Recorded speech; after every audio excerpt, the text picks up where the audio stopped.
Shopping মলেও হানা দেয় বজরং দল বাহিনী।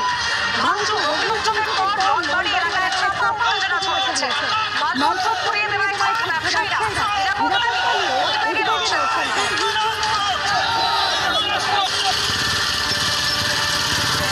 অসভ্যতা, বর্বরতা, মানুষে মানুষে বিদ্বেষ, এক মানুষ আরেক মানুষের প্রতি ঘৃণা বর্ষণ, এইটা মানবিকতার মানবিকতা নয়। যারা এগুলো করে তাদের বলবো দয়া করে বাংলায় আসুন। ভ্রাতৃত্ব কাকে বলে, ঐক্য কাকে বলে।